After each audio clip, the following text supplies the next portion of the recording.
Hi, I'm Brian Vines, and this is 112BK. Coming up, an immigration attorney talks about birthright citizenship and Trump's October surprise. That would be his plan to do away with it. That's what's at stake with this legal battle, to ensure that we are preserving not just a constitutional principle, but we're preserving really our values as a nation of immigrants. And then it's National Adoption Awareness Month. We'll hear from an advocate about what greater awareness should look like. If you're interested in being a parent, if you have the resources, if you have the supports that enable you to welcome a child into your family, then you really should consider adoption.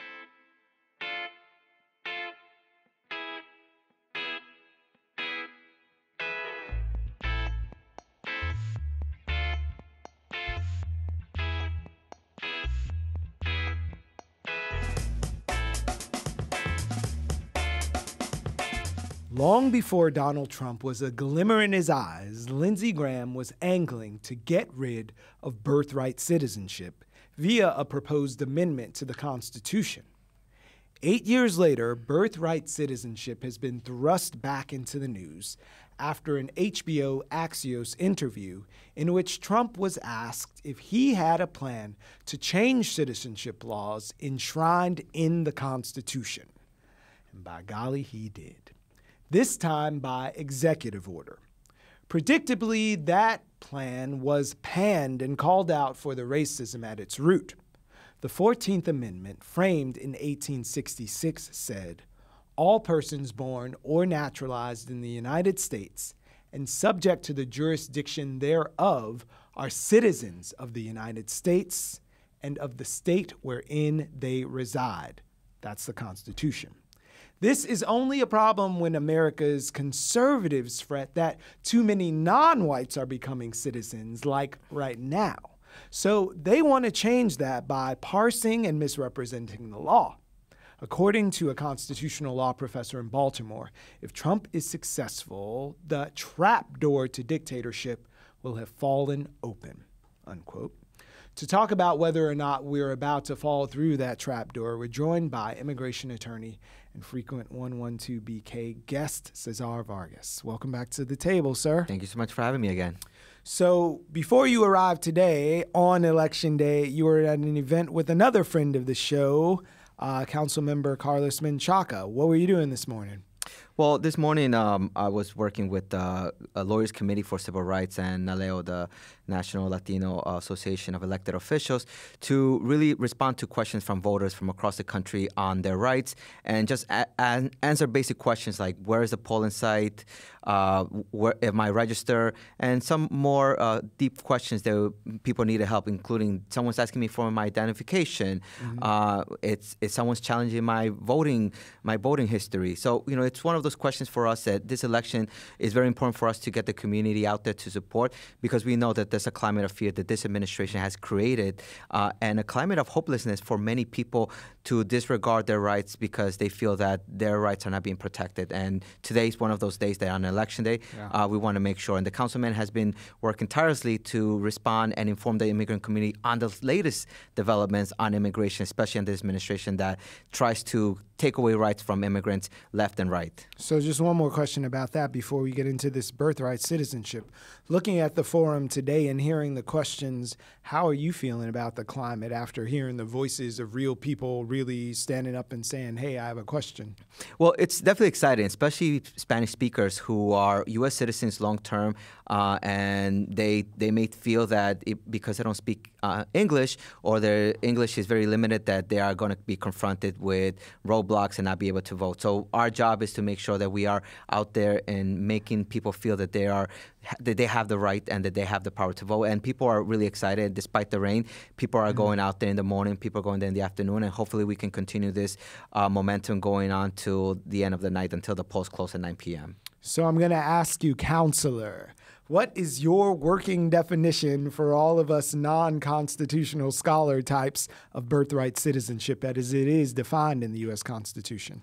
Well, it's a principle that other 33 countries around the world have, which is simply if you are... Oh, wait. I saw Donald Trump say, we're the only ones where that happens. Is that actually not true? Well, America's not the only place where you become a citizen by being born here? Well, we all know, obviously, that there's alternative facts under this administration. And, we have a very basic and logical principle that if you're born here in the country, whether it's here in Canada or in Mexico, you're a U.S. citizen or a Mexican citizen or Canadian citizen of those countries. Very simple constitutional fact and constitutional legal principle that we have abided for a long, long time, especially during the 14th Amendment, as you referred before. And it's just simply that. And nothing more. And what this administration is trying to do is, one, it's a political stunt. But it is alarming at the same time because even though the Trump administration know very well that it is unconstitutional and if not, has to go through the whole constitutional process, including getting 2/3 of the both Senate and U.S. House Representatives and the states, he can still do it. He can still take action, and he can still try to make policies that are going to make it as much difficult as possible for people to obtain their green cards, come here, including the naturalized people who are already citizens, and ultimately make it very difficult for people to just aspire to citizenship and the American dream. So I was listening to Ann Coulter talk about this subject on some conservative dial, and she said, this guy is making it all up because if it's an executive order, I could have written it in 10 minutes and made it the law of the land now. Is she right? Is it that simple as him just with the swipe of a pen saying, hey, it's my executive order, now the 14th Amendment is trash?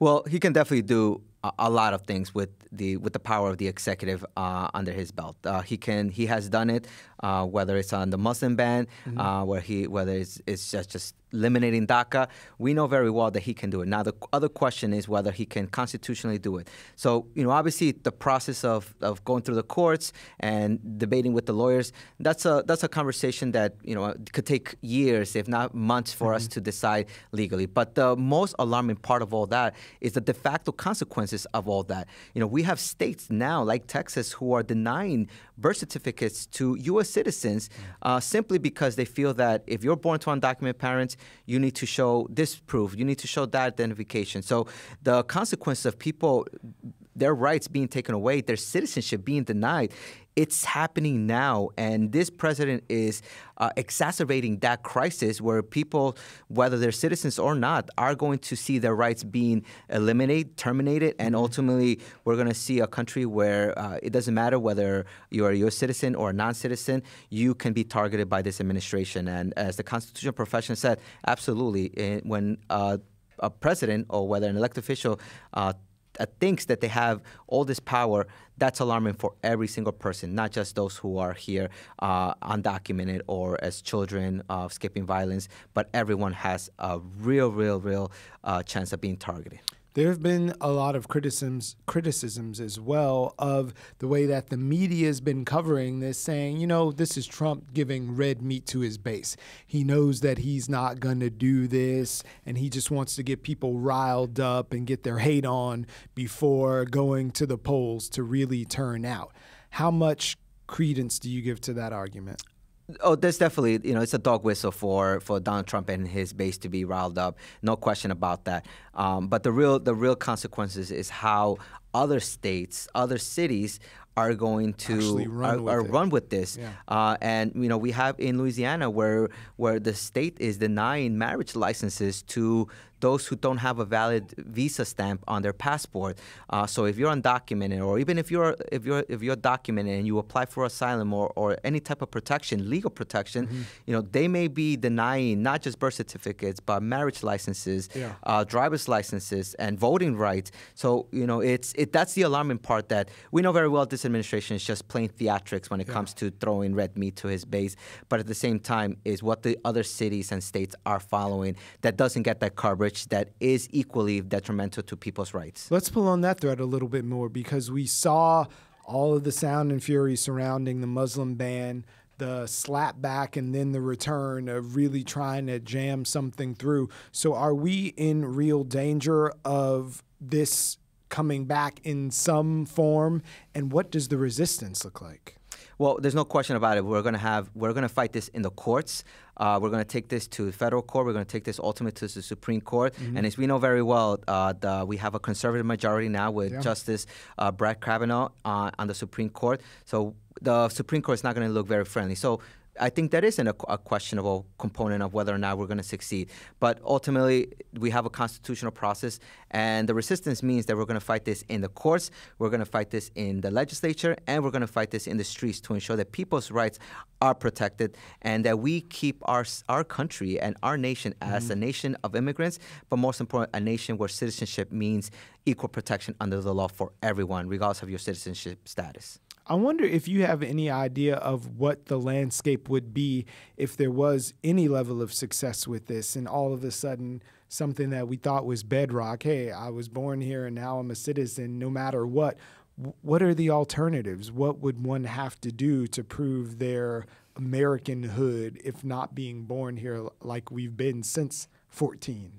Yeah, and that is the part. And we don't know how this executive order or this effort to pretty much take away citizenship will look like. People may say that, hey, I'm protected, but it could be retroactive, meaning that if your parents are undocumented or one of them is undocumented or a non-citizen, your citizenship could be taken away for, and this could affect thousands of people. So, and the other alarming part is that those who are already citizens, this administration is creating a task force to investigate into those who are already citizens, if they made a mistake, perhaps misspelled their names or used another name. Obviously we have cases of fraud, but most cases are either so minimal that you could see yourself receiving a letter and saying your citizenship is being revoked and you need to convince the federal government otherwise. And so that's the part that we're seeing this administration targeting at every level of people, their rights being targeted, and we know very well that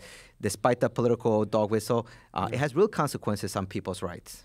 So I recently read an opinion piece by you in The Hill where you said birthright citizenship bolsters American democracy. Tell us about that. That is exactly what this birthright citizenship is. It's what makes America great. Donald Trump's family is the product of that.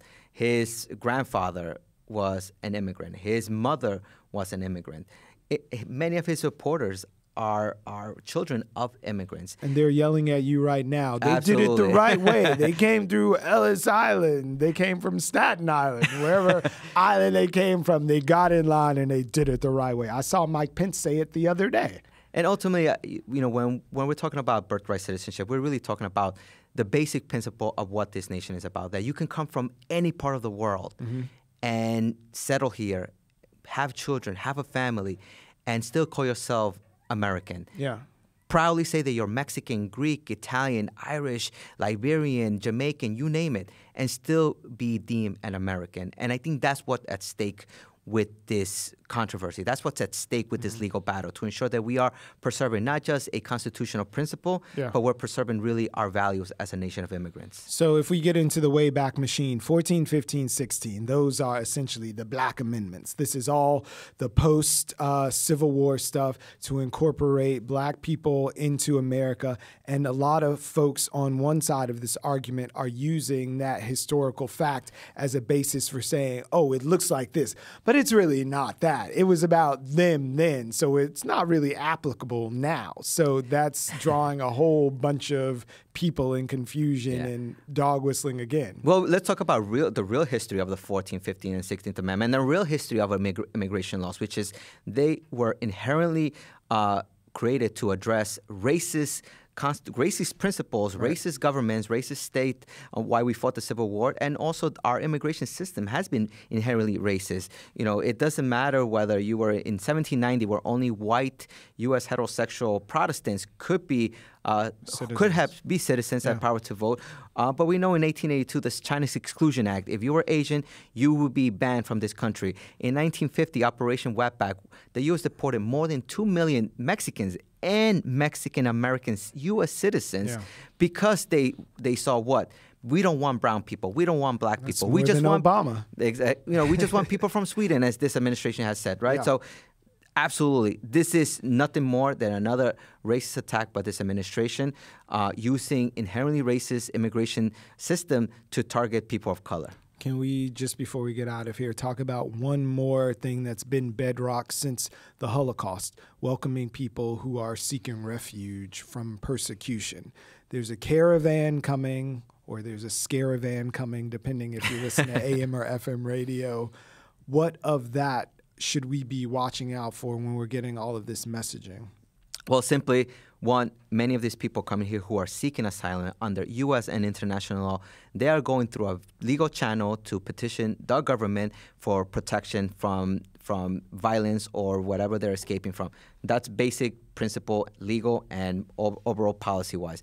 And ultimately, these are individuals who are escaping violence, and the U.S. has had a major impact in many of these countries' foreign policies. Our foreign policies have created those conditions in why people are being pushed away. So, one, we need to be better neighbors. The United States needs to be a better neighbor to the world, and take responsibility and offer our humanitarian aid to people that have been displaced by foreign policy. So let's be better neighbors, let's take responsibility, and let's work together with the whole world to address crises of people being displaced, people being attacked by their own governments, and making sure that every people don't have to risk their life just to seek a better opportunity or even just eat. Cesar Vargas, attorney at law. Thanks for stopping by. Thank you so much for having me again. Globally, approximately 140 million children are orphans. We Americans adopt more children than the rest of the world combined. In fact, 1 out of every 25 U.S. families with children has an adopted child. Here are some other stats you might be interested in. In America, 40% of adoptions are from the foster care system, and every year, 23,000 kids age out of that system without placement into a family. The U.S. is doing a lot to find and provide homes for kids in need, but it's still not enough. To tell us about the adoption landscape, what's changed over the years, and what stereotypes persist, we're joined by Antoinette Cockerham, the Executive Vice President of External Relations and Family Services for Spence-Chapin Services to Families and Children, a leading nonprofit that provides adoption services. And it's brought you to the table today. So happy that you're joining us on 112 BK. Why, thank you. So glad to be here. So just from the outset, my family is one of those. My grandfather was adopted into a family, gave us our family name, and I'm here because of the love and generosity that one family extended to my granddad. Oh, that's so wonderful. I'm happy that you're in the fight. All right. So what do we got to do to get more kids into more loving homes? Well, one of the things we have to do is spread the word about adoption. Although it's common, for example, you learned that I work in adoption and you were happy to share your personal experience. It's a very private matter. Yeah. And so people are not generally so open in sharing what is a private family matter. But we got to get the word out there that adoption works. Mm-hmm. Adoption is a legitimate, loving way to create a family. And if you're interested in being a parent, if you have the resources, if you have the supports that enable you to welcome a child into your family, then you really should consider adoption. You know what? There ought to be a month to raise awareness about adoption. Interesting that you should say that. November is that very month. Yeah. And at Spence-Chapin, and I'm sure at many places who work in behalf of children, adoption is celebrated this month. We're doing lots of activities to bring adoption into the forefront and to dispel some of the myths that you alluded to in your introduction. So we're sitting here in National Adoption Month. We're very happy for the awareness. So what would you want people to know right off the bat to get centered in this conversation that we're having about adoption? I want people to know that adoption is not difficult, that adoption is very doable, mm-hmm. that adoption is really constructed to meet the needs of children. Huh. And so, if you want to be a parent, everybody's entitled to be a parent in the way that they wish.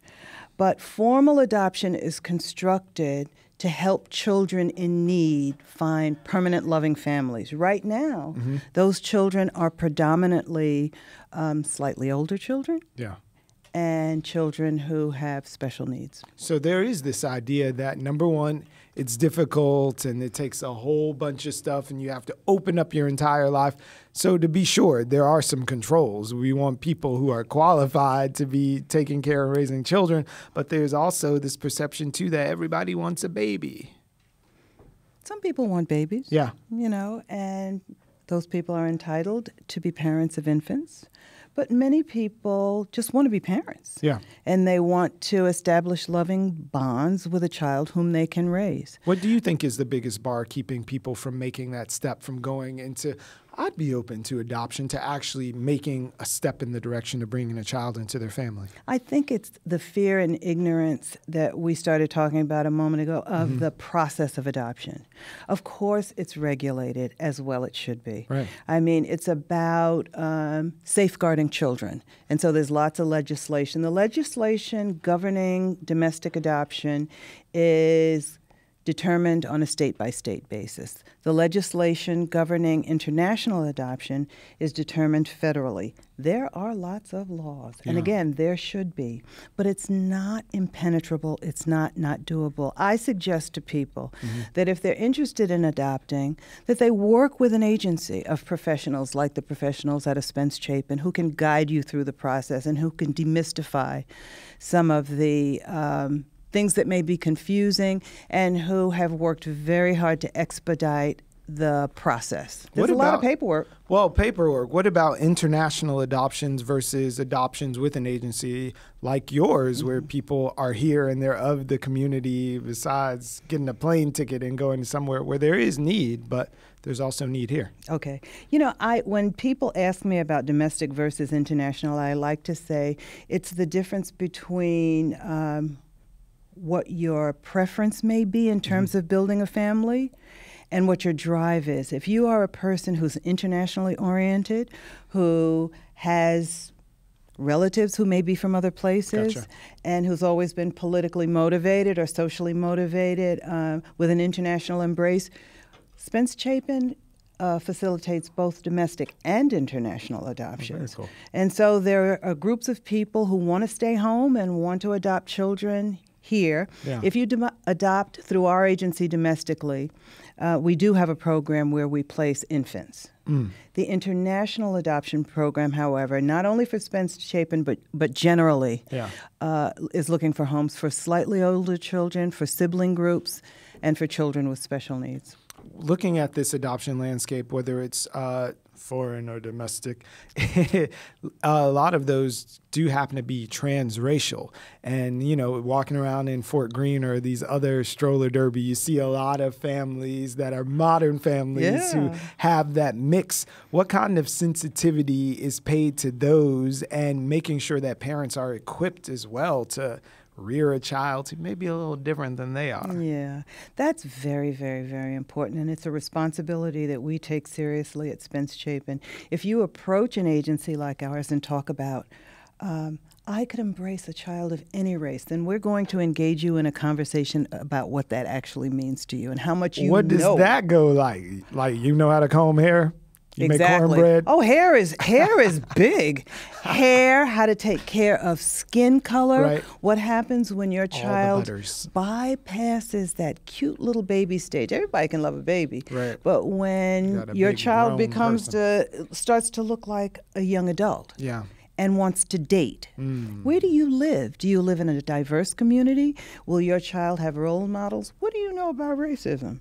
You know, I have to know about racism, you know, so do you as a black man. I do. But lots of people have not been acclimated not only to the experiences of people of color, but they're not familiar with their own ethnicities. So, you know, we like to say that children who come into a family bring into that family their own backgrounds, their own ethnicities, but they also embrace the ethnicities and culture of their family. So you got to know your own culture, and you got to be able to combine that into a family that looks a little different. So a transracial family means transcultural.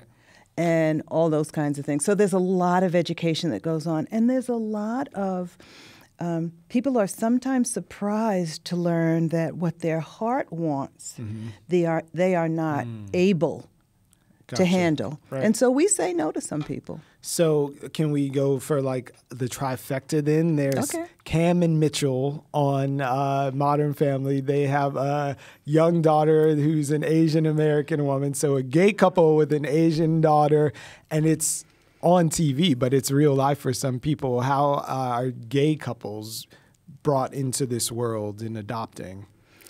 That's old news. Okay. Happy to I'm hear happy it. to say. Yeah. Especially domestically. Okay.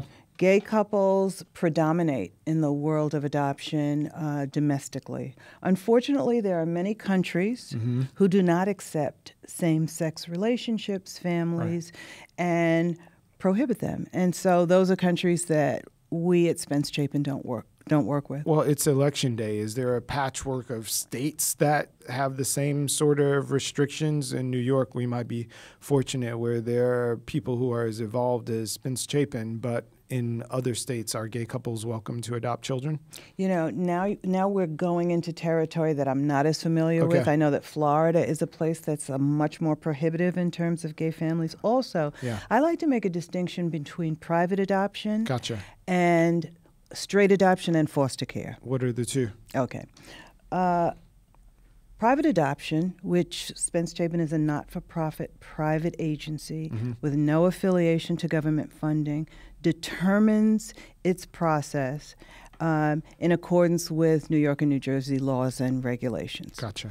And we work with women who voluntarily surrender their babies. So we have one set of clients who want to adopt, another set of clients who are pregnant and trying to make a long-term plan for their babies. And they steer the ship. They call the shots. These women, sometimes couples, but most often single women who are pregnant and saying, I can't parent my child, can you help me? On the other hand, in foster care, that system is designed to support people who are facing problems but want to keep their children in their homes. So when you see the goal of reuniting a family eventually. Yes. So it's very, very different. Okay. Well, this has been so informative. I hope we've cracked the door for someone and that they get in touch with you at Spence-Chapin or just explore their options. Yes, I think that's the thing to do. And if they want to know more, Spence-Chapin can be reached through our website, scnyc.org, or we love to talk in person to people, and we're having an event next Thursday called Cocktails and Conversations, where you'll see some people who've already adopted, some who are interested in adopting, and many staff who can help you to understand more about adoption. That's phenomenal. Thank you so much for coming. Thank you for having me. That's the show for today. Tomorrow, Jarrett Murphy of City Limits and two political reporters will break down the results of Tuesday's elections, and we hope not just plain break down. We'll see you then.